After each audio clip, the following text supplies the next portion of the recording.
Welcome back and welcome to our media panel, media commentator Brian Edwards and listener columnist Bill Ralston. Welcome to you both. We'll start with a Campbell live story this morning. John Campbell found a rather inventive way to show how many disgruntled emails the program had received about Christchurch insurance companies. Disappointment, anguish, suffering, hurt, frustration, consternation. All of these emails are from people who wrote in as a result of seeing our show last night. One program. I'm just going to keep going down the stairs here as the trail of emails continues. He's quite an inventive, clever chap, is that John Campbell, colleague of mine. But this was intriguing, wasn't it? Because that list of emails went all the way down. It was a good way It was a gimmick, but it was a wonderful gimmick, and it illustrated the point very well. But if you'd watched those programmes, you saw these caravans that he's got.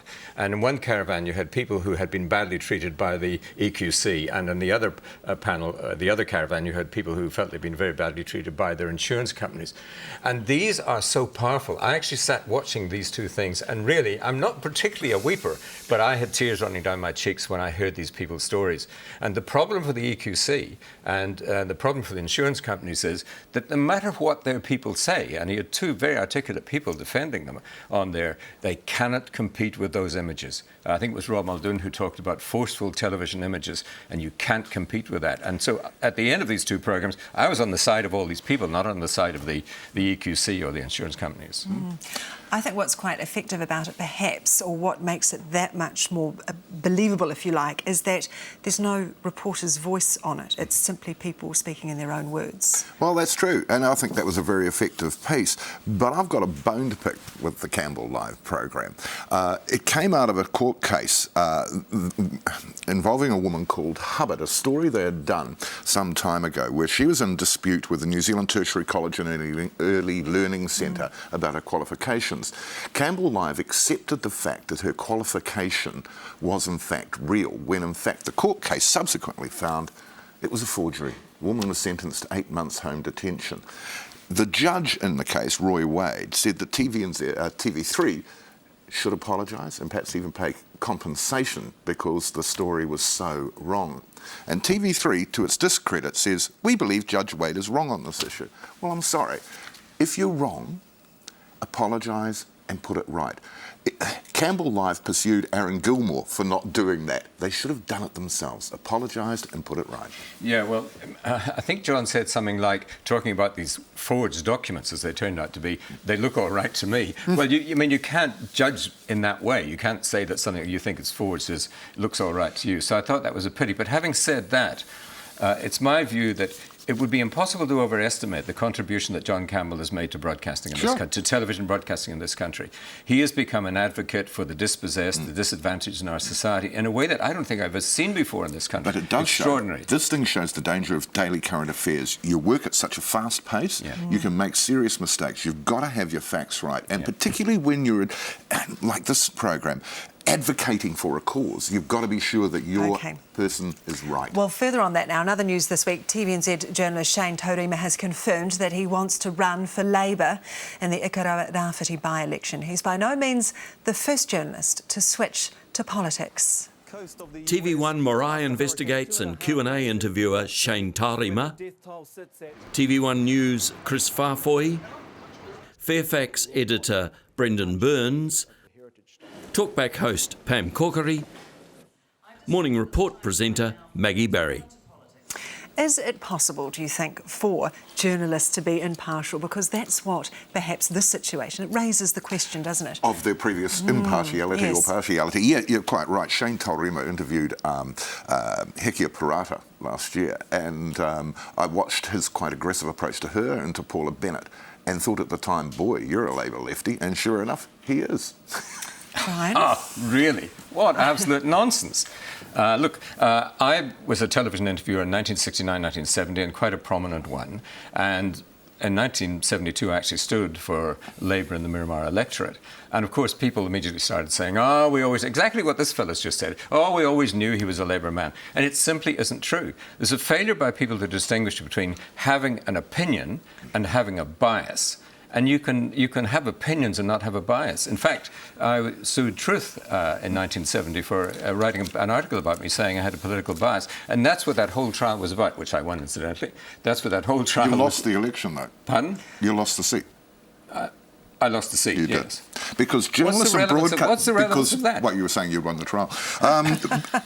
Journalists and broadcasters, by and large, don't make very good politicians, I I'll think. bear that in mind, Bill. Don't Bear run that for in mind. office. Well, I asked Judy, my wife, what she thought about this, and they said when they get into Parliament, they tend to paddle at the shallow end, which I thought was a very good way of expressing It's a very difficult situation, though, as a broadcaster when you're interviewing, because if you're interviewing someone from National, then you have to oppose their policy, and so everyone climbs in and via Twitter and everything these days, letters and says that you're a lefty, then you give David Shearer a hard time, suddenly you're a right-winger. So it's perception. You can't be a television interviewer if you don't have opinions and ideas and thoughts about things to do with politics. That's completely impossible. It's ridiculous. And you can set those aside when you're interviewing politicians because that's what your profession requires. Well, there's no such thing as objective journalism. By and large, it is subjective because you have certain beliefs and approach and things like that, and it will colour what you do and say. Right, well now we'll go from politics and we'll neatly sashay into the X Factor because I know Brian is a big fan of this. But he also has a complaint about the way the program announced last week's winner. Let's have a look at that now. But for this competition, I feel like you've had the exposure that you need to continue to be an artist. So today I'm going to have to send you home. Eden. Sorry. Well, someone has to win and someone has to lose. No, Brian. no. My complaint is not about the way that was announced. My complaint is that on Sunday night you hear people singing and we talk about it, right? On Monday, we wait to find out who's going to be sent home. But we wait for about 50 minutes before we're told who's going to get sent home. Bullshit. There is no suspense. And speaking of suspense, you see, they have this extraordinarily stupid thing that they do where before they announce, they wait. And they wait, and we all sit and watch in silence as we wait. That is ridiculous. That's commercial telly, though, what isn't they're it? doing is they're completely disdaining their audience in this show at present. You can't have 3/4 of film material and then an actual piece of television in the last 5-10 But minutes. what if you missed Sunday night's program, you see? It's a little bit of a recap on the Monday, Well, that's your reminding fault for not seeing Sunday night's program. Bill, you're not even glued, are you? God, no. I mean, if they've lacked material, why don't they have a cooking competition in the middle of the show and then they can renovate the studio and then we vote them off the island? You're back to the food again. Well, actually, the food programs do beat these programs. That's the fascinating thing about that. If you want to see a really good program of this type, watch The Voice, an Australian program where the judges know something, and the judges are all, quite interestingly, they're very positive about all the contestants. Lovely program, The Voice, don't miss it. TV2. OK, Auckland Mayor Len Brown was on the program today, and we got a little bit of insight into how the council media machine keeps itself busy. Have a look at this. We got this Office of the Mayor of Auckland event sheet. This is what we had to fill out before we got the mayor in. The name of the event, of course, was an interview. Purpose of the event, date of the event. Should he bring anything? I suggested cake. Who should the contact person be? We suggested Duncan Garner. He could give him a call. Quite intriguing, though. I imagine this wasn't how it was in your day. Well, I've got to say the fact that we're discussing this is sad. I think this is quite a trivial matter to be discussing. Really? This is the right thing to do. It's quite professional. You send out something so that, he wanted to know what sort of microphone he'd be wearing, all that. That's entirely professional to ask He's those got questions. a staff of hundreds working around him in his particular office and around him and the spin doctors and everything else, and the best they can do is a little A4 sheet and sending it to... Well, it's a bit offensive, isn't it, to invite someone on your programme who gives you a very long, very good interview from both of you, if I may say so. Interview. Well, all right. Here we go. It was raving and then quibble with the thing he sent asking for some information. All right, I consider myself told off. Finally, you've got to love the New York Times. Have a look at this correction. A photo caption with an earlier version of this article misspelled the given name of a member of the Doors. He is Robbie Krieger, not Robbie Krieger.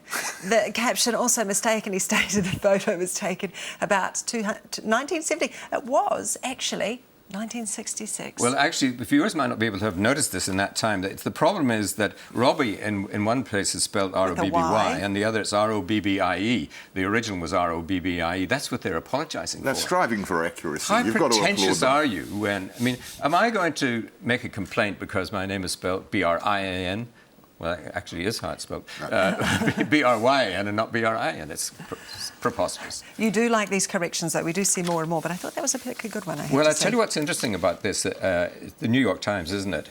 They attach the correction to the original story when they print it. And I think that's a very good thing to do. So you're reminded of what went wrong. And they did correct online too, which is great. If they've made a mistake, they go back and say why they've changed and redacted certain stuff. Good. All right. Bill Ralston and Brian Edwards, thank you.